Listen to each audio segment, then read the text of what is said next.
to the Quiet Warrior Show, where we help top leaders find their pathway to incredible success and a lifetime of happiness. Here is your host, Tom Dutta, the Quiet Warrior. Well, welcome to the Quiet Warrior Show. My name is Tom Dutta, and I am the Quiet Warrior. And I'm so excited to have on the show today Reverend Stephanie Wild. Stephanie, welcome to the show. Thank you so much, Tom. I'm really happy to be here. Thank you. Oh, I'm so happy to have you here, and I'm so excited. And you have that funny accent. Canadians are said, That's right. We talk funny as Canadians, but it sounds like you're from somewhere like Australia. That's right. Well, this is a real treat. And, you know, very rarely do I get a chance to have a reverend on the show or somebody with your background. It's fascinating. I also want to mention that you're connecting with me from the Big Apple, New York City, Manhattan area. I love that. I've been out there on business, and I'm here in Vancouver, British Columbia. So let's get started. It's all about you today. So tell us a bit about yourself. Whoa, okay. What an invitation that is. All right. Let's see. Yeah. Okay. So you started from the end. So yes, I'm a reverend and that means I've been ordained in the spiritualist church. So I'm a spiritualist minister, not a Christian minister. It's a bit different spiritualism. To qualify as a spiritualist minister, I had to prove myself to be a genuine psychic medium. So that means that I talk to dead people, and it means that I can expand my consciousness into the future and the past, and that's what I do now for a living. That's what I do full time now. Yeah. Wow. Well, go ahead. I'm sorry. I was just going to say we're just honored, and you touched my heart because I just had my dad passed away in January. So, you know, I'm sure that he'll be listening to this show. I want to build you up a bit. Is that okay? I have your bio, and please. Go right ahead. I was so fascinated by you, and so I just want to say that building on top of the what you've told us, you're certified in cognitive behavioral therapy. I'm a fan of that. You're licensed to practice law. It's like, okay, that's interesting part of the story. And so I read somewhere that it says that. So my counsel is based on evidence. It's extremely practical and very effective. And then you've spent decades in advertising on Madison Avenue, so you tie that into your work and in how you work with others. But here's the thing that stopped me in my tracks, and then I want to mention how you and I met, and then we'll get you into your story, Stephanie. It says, I'm going to just read it. It says, I have been to the dark hell of loneliness and confusion and deep despair, but I found a way out of there and towards an enlightenment. I wrote also 2 international bestsellers about that. So this is how you and I met. And I want everybody to know, I read this amazing this book that you wrote called The Art of Forgiveness, How to Get Past It Without Letting Anyone Off the Hook. And that was published by Morgan James Publishing out of New York in April 2018. I highly recommend it. But here's the thing. When I picked up the book and I started reading it, the first part of the book just absolutely astonished me. It shocked me. It got me into a state where I wanted to read, and I didn't put it down till I finished. So on that note, we bring people to the show like you to tell us your story, tell us the hero's journey, the backstory.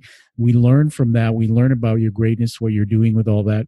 So take us back where it all started and tell us the story. Ooh, all right. So yes, the dark hell of whatever I said. Despair, loneliness. Yes, I've described my childhood, my growing up, as a filthy black nightmare, and that's really what it was. I grew up in an abusive family, sexually abusive, emotionally abusive. Now, not really physically abusive, and I'm not claiming it was the worst ever experience. I've heard others. And I'm certainly not alone. And I mean, that is the point, really. Yeah. None of us are alone here. So when I was about 5 or 6, that was the first time I tried to kill myself. Second time when I was about 15.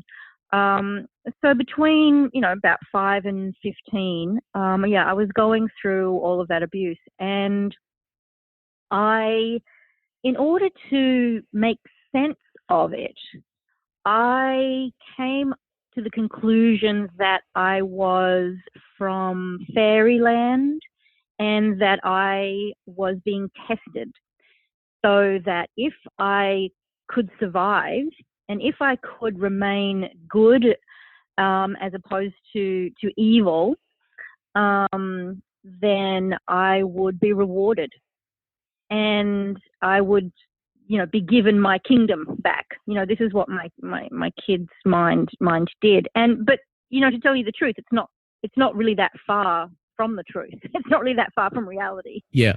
Even at that age, I did do my best to remain compassionate, kind, and, in a simple sense, good. So let's see. As I went into teenagerhood, I started drinking very, very heavily, and that helped a lot. That was self-medication. That helped a lot to numb the feelings, the pain, the horror. It was really a horror, because when your parents betray you in such a terrible way, it's maddening, and I did almost go insane. I remember standing in my apartment when I was 22. Yeah. And I thought, am I going to face what's really happened to me? Because around that age is when my memory started resurfacing. I'd done all that drinking to forget. And now they were coming back up, and I had to make a decision. Was I going to split that part of me off, that part of my brain, my consciousness, my personality, or was I going to face it? And I decided to face it, and I decided not to, again, try to kill myself. I decided to not go in deep into that depressive madness. And I remember it very specifically, exactly where I was and where I was standing and how it felt and that moment.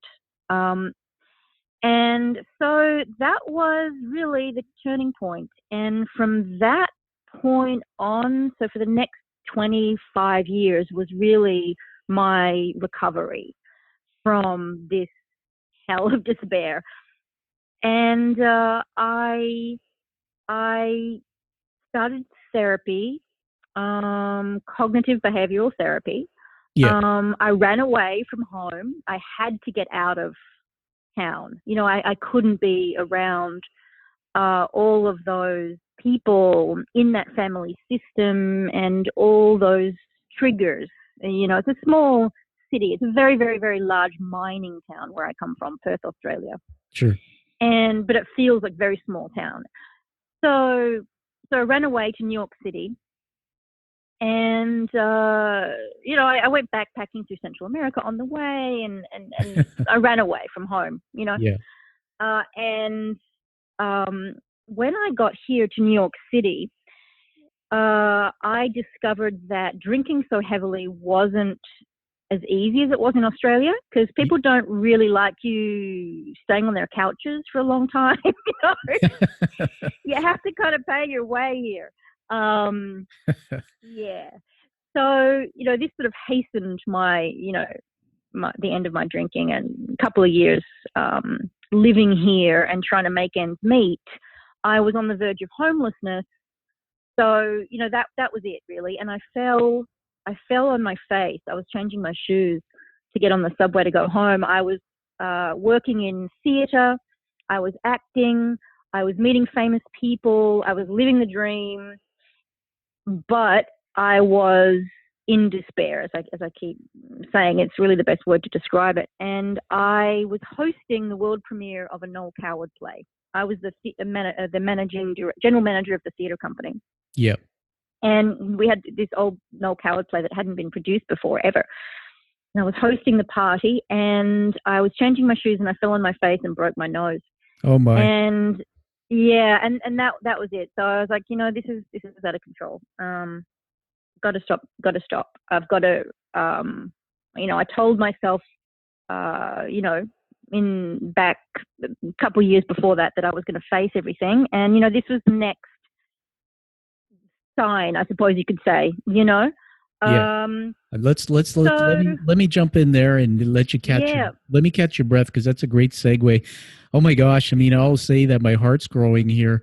And Stephanie, I'm going to honor you. First of all, the courage to tell that story on a show. I know you use that to empower others, but you've written about it vividly in your book. There's so much more detail there that people can find. Mm. I just want to say a bunch of things that got me going in different directions in my head. Sure. Yeah. We could do this forever, but the first one is that, Right. you know, it's oh my gosh, I mean, talking about the label of filthy black, uh, family sexual abuse, those type of things at the age of Yeah. 5. One of the things I've learned through my own journey is that children have their blueprint, or their, you know, the thoughts and emotions are wired into our neurons between the early years, and that Mm. rules us. And I want to say to you that, you know, I love you and your story and the courage. This thing about the suicide, there's so much that we have to learn from that. And I remember Mm. somebody like Tony Robbins. I was saying one day I learned that, you know, people are on this crazy eight, he would characterize it, a figure eight, where you go round and round with Mm-hmm. pain and torture in our lives. And but there's some people who jump off that eight and basically try to Mm-hmm. take themselves out. Others stay on it. You know, you can get into more of that if you want, telling us about that experience. But one of the things I was thinking about is, you know, most people get stuck. They don't move forward. And the hero's journey we talked Right. about, that you and I talked about, the hero's journey is where you hear this call to adventure. And usually at the Right. point of pain and anger, it's where you say, you know, screw this. I don't want this anymore. So there you were, Right. falling down, breaking your nose, and sort of that turning point. So uh, take us further from there about sort of what you Yeah. did with it, how you turned it around. And I just want to clarify, when you talked about the abuse in the family, I think that if you want to, you don't have to get deep into it, but it was from a close family member. But take us back and tell us more. Yeah. Yeah, so it was my father. My mother was complicit. I told her what was happening. She said, "Don't say things like that about your father." And so then I became the scapegoat of the family, and you know, everyone learned how to treat me with contempt and so Yeah. on. You know, from them.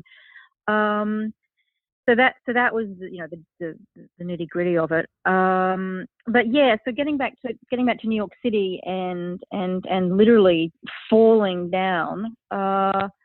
Then I was seeing a therapist, so cognitive behavioral therapy, and I said to her, "Do you think it would be a good idea if I stopped drinking?" She said yes. um, and so I did that. And once I did that, I was able to move forward with the behavior change, right? Yeah. So then I was able to, in a few more years, hear the call of spirit, right? I was able to start to hear my intuition, but I still couldn't trust it.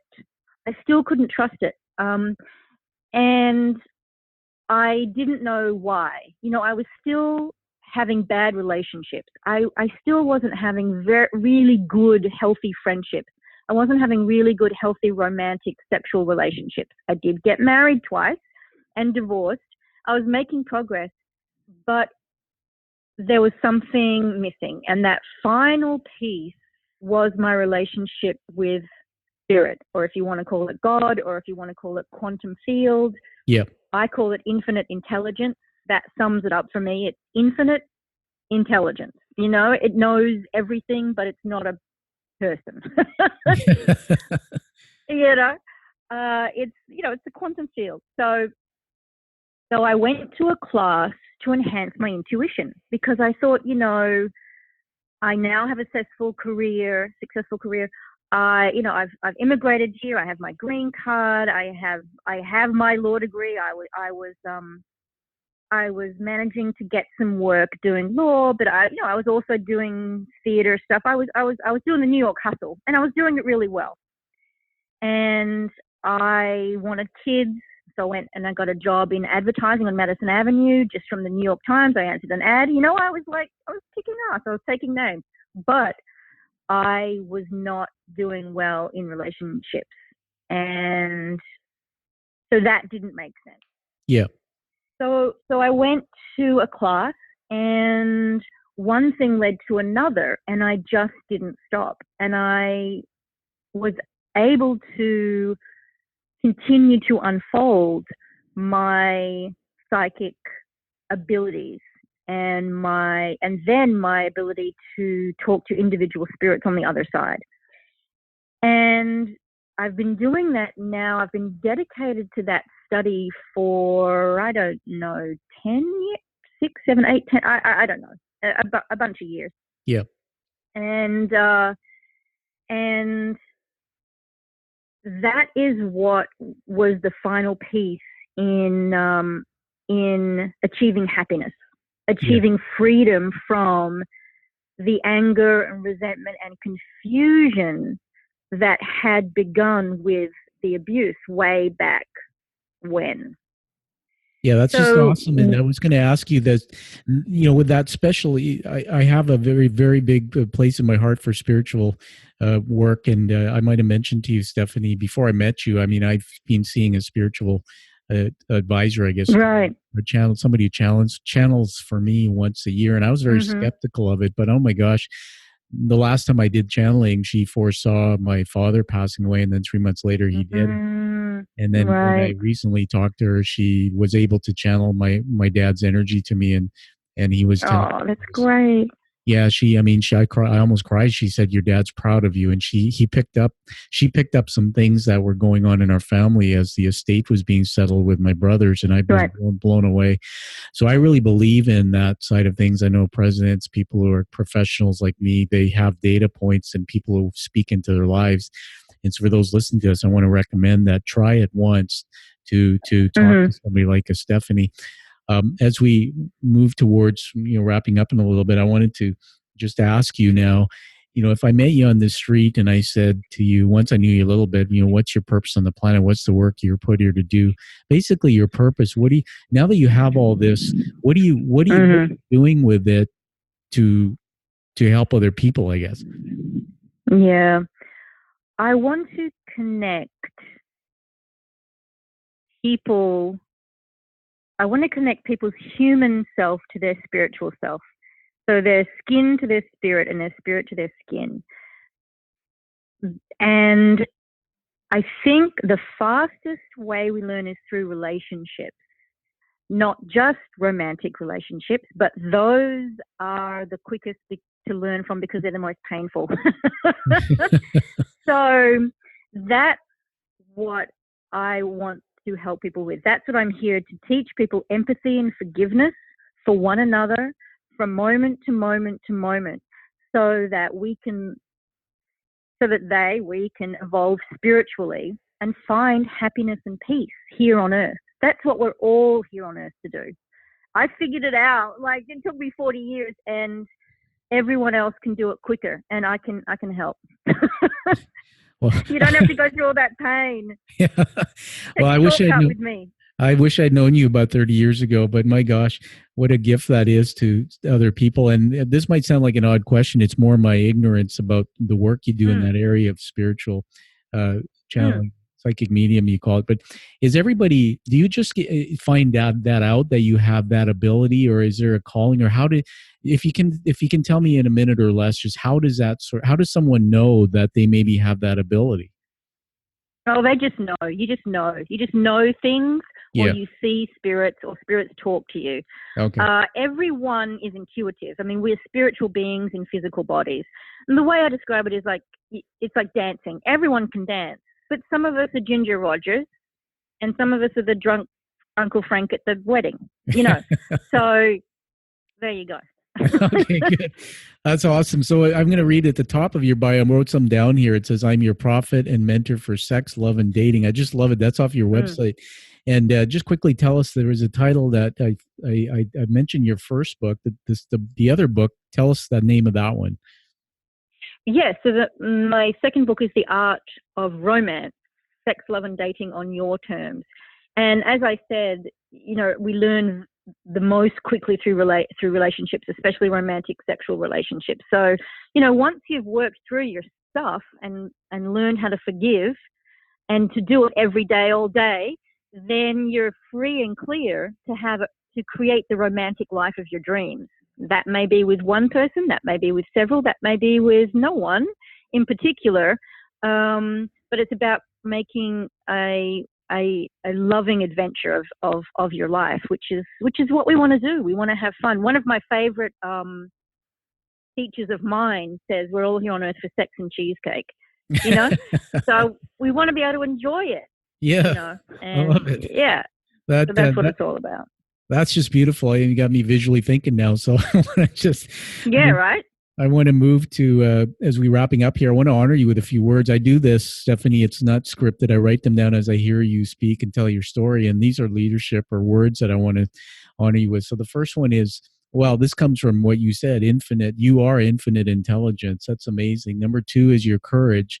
Oh my gosh, for the story you told and what you've come through. And you have this joy in your voice. It's infectious. Number 3 is together I bundle them, love and peace. You have love coming out, but you have this peace about you.